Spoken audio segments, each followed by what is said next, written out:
gray stripe over the shoulders that really kind of makes this uniform and makes it pop out. Let me see if I can make it even bigger for you guys. Give you guys even better look. Here we go. That's nice right there, right? Look at that. Beautiful jersey. I think that this Virginia Union team, man, they needed this. This spices things up for them, man. You get that nice gray, nice reds. CIAA Media Day is over, and these are the best uniforms in CIAA by far. Not even close to anybody else.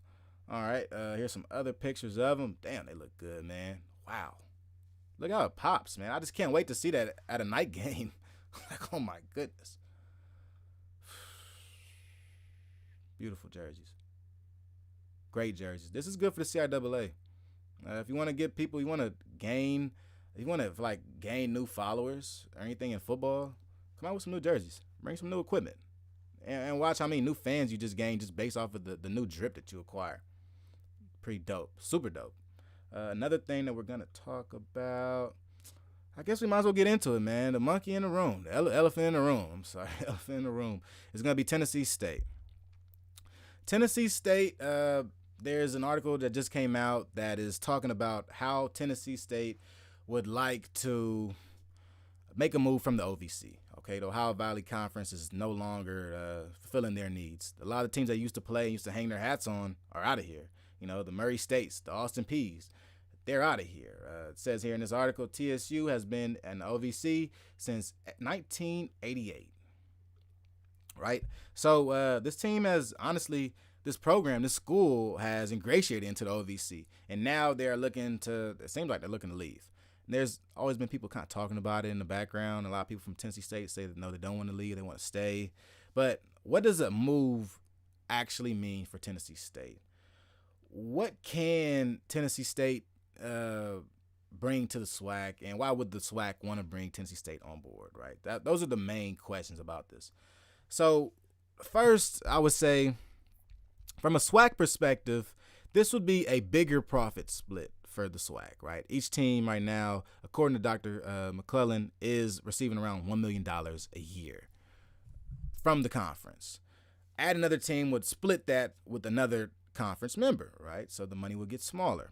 So in adding this profit split, you would only add it if you thought that bringing this program into your conference would increase profits so much that the profit split would still make sense based on the fact that this new conference member would bring in exponential amount of money. It's quite interesting to think of it like that, because when you think about the moves Tennessee State is making and how they're going to play Notre Dame this year, and they're going to be the first HBCU to ever play Notre Dame, you got to think that there is an option that Tennessee State could bring more money in. But the next question, well, let's keep it going. And also bringing in more money, it would be the matchups they bring, right? So say Tennessee State joins the SWAC. Say under the current SWAC guidelines, they join the SWAC East. With games against Florida A&M, games against Alabama A&M, Jackson State, Alabama State, Mississippi Valley, would this create a lot of dollars per game? Are you bringing in a lot of fan engagement per game? What does this bring to the conference? Do these matchups really help? And I would really be asking you guys, college football fans, would that really help? Because when you look at Tennessee State and what they have, they bring a very strong band, bring a great football team. They would be bringing Eddie George possibly, a lot of notoriety. You know what I mean? But for the SWAC and their conference, I think the only way that this works is if Tennessee State somehow finds a great running mate to go with them, right? If they could bring like Langston over, if you could bring Morehouse up from Atlanta, those type of moves make sense to me in this current format. But because the SWAC is still in a divisions format and they haven't transitioned into a 13-team, just all-out conference with protected games format, it's kind of hard to see Tennessee State really fitting into the SWAC seamlessly. I don't see a team that's ready to make the move with them right now. Honestly, they would have to make the move by themselves, and the SWAC would have to get rid of divisions, in my opinion, to keep things even and also increase more games against each other, because now you got teams scheduling non-conference opponents that are SWAC opponents. It's getting kind of weird now. But I think that if you bring Tennessee State, they won't have a partner. So I think that ruins divisions for the SWAC. And from there, I don't think you need divisions for the SWAC. You could easily add Tennessee State like that. But the biggest problem to me is just the fact that you still have a couple teams in the SWAC that, in football at least, are dragging the conference down. I mean, UAPB, University of Arkansas Pine Bluff, they did play decent during the COVID year, but they aren't a traditionally very good team. Mississippi Valley has not been very good in quite some time. So those two teams, if you're gonna add Tennessee State, to me, you should drop a couple teams. I don't really see the point in just trying to add every HBCU team you can. If the FCS or if the SWAC's ultimate goal, like Dr. McCullough says, is to move up to FBS together, it's not going to happen with all these teams. So I think just adding Tennessee State would kind of really cement the SWAC as a great FCS conference and would really open the door to some of these SWAC schools, possibly in the future, maybe the long-term effect, in the future, leaving the SWAC and moving up to FBS, because quite honestly, the SWAC would start to become overcrowded, you know what I mean? And maybe you get to a point where FBS move makes more sense for your program. Could see it. All right, so from Tennessee State, there's one more. Okay, so here we go. North Carolina A&T, their predictions, right? They predicted North Carolina A&T to finish 3-8. 3-8. And I don't see it. Honestly, I don't see it. So we'll watch this quick little video that Evan Mangan, William and Mary Sports Podcast. All right, so I don't know. I mean, maybe he doesn't like Vincent Brown down at North Carolina A&T, but let's take a look at it, though. Here we go. They got them losing to UAB, Game 1. Got them losing to Central, Game 2. Losing to Elon, Game 3. Beating Norfolk, Game 4. Losing to Villanova, Game 5. Losing to Delaware State, Game 6. Look at it. Right now they're 1-5. 1-6 to Richmond. Play Hampton, they go 2-6. Stop you right here. 2-6.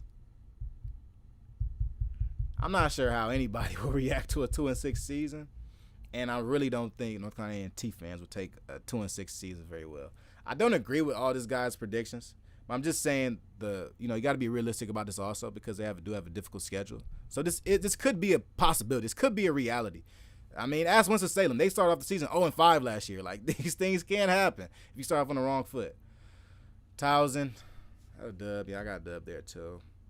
Richmond, they got them losing to Richmond. They got them losing to Campbell.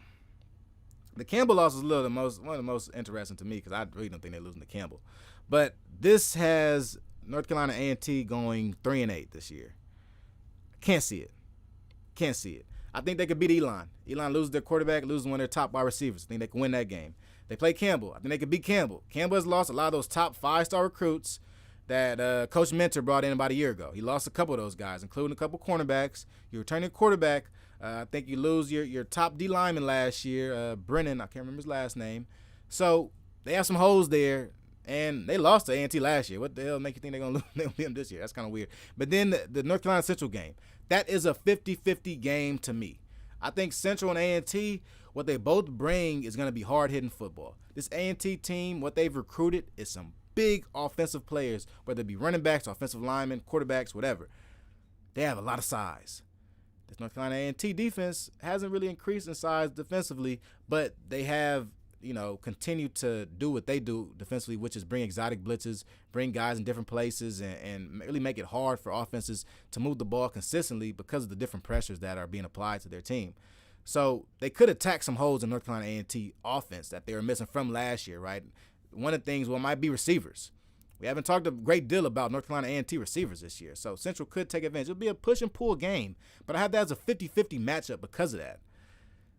So I think they might be closer to like a 5-6-ish. 4-7 would probably be the worst I would think A&T could go, but this 3-8 really seems like kind of writing A&T off a little too early just because the CAA is a CAA.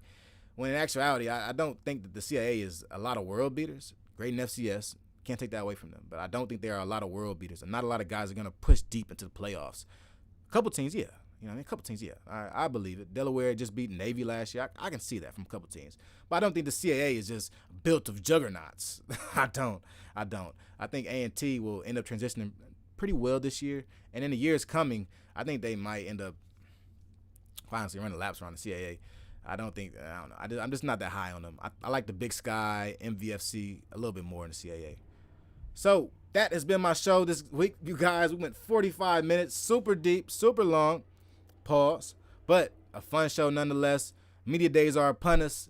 They're happening. Everything's happening, hustling and bustling of it. So I appreciate everybody for tapping in with us. We made 200 subscribers last week. We're now up to 210 subscribers. Please tell a friend to tell a friend to tell a friend to come rock with us. Because come football season, I'm upping my show. I'm upping it. We're going from Mondays only to Mondays and Thursdays, plus watch parties on the weekend.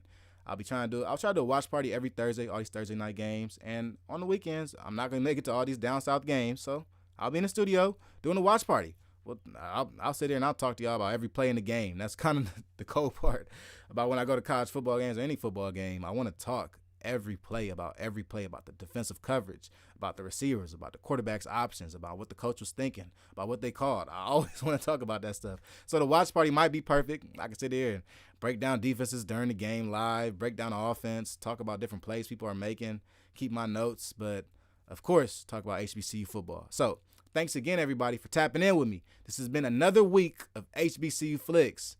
Peace.